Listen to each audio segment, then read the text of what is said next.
உச்சிஷ்ட மகாகணபதி உபாசனை ஒரு குருவிடம் தீட்சை வாங்கி அந்த நாள் முதல் ஆயுள் முழுக்க தொடர்ந்து செய்து கொண்டே வரும்பொழுது தன்னுடைய 7 சக்கரங்களும் சரியான முறையில் இயங்கி பரபிரம்மத்துடன் அதாவது உச்சிஷ்ட மகாகணபதியுடன் கலந்து தன்னுடைய முக்திக்கான வழியை தேர்வு செய்கிறது. இந்த முக்தி எத்தனை வகைப்படும்? 4 வகைப்படும். அதாவது உச்சிஷ்ட மகாகணபதி அடையக்கூடிய 4 விதமான முக்தி. 1. சாலோக்கியம், அதாவது உச்சிஷ்ட மகாகணபதியின் லோகத்தில் வசிக்கும் பேறு கிடைக்கும்.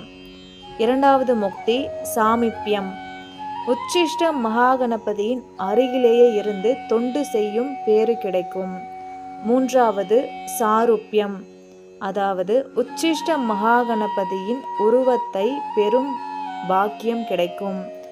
4வது சாயுஜ்யம், அதாவது உச்சிஷ்ட மகாகணபதியுடனே முழுமையாக ஒன்றிணைந்து ஐக்கியமாகும் உச்சகட்ட முக்தி நிலை இந்த சாயுஜ்யம், அதாவது சாயுஜ்யம் பெற்று வாழ்வார்கள்.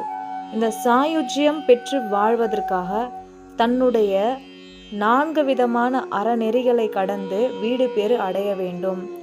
அதற்கு சரியான முறையில் இந்த உபாசனையை உயிரில் கலந்த ஒரு உபாசனையாக தன்னுடைய உயிரை போல காத்து இதை தொடர்ந்து செய்து கொண்டு வருபவனே சாயுஜ்யம் பெற்று உச்சிஷ்ட மகாகணபதியுடன் கலந்து இறைவனுடன் அந்த விதேக முக்தியை அடைகிறான்.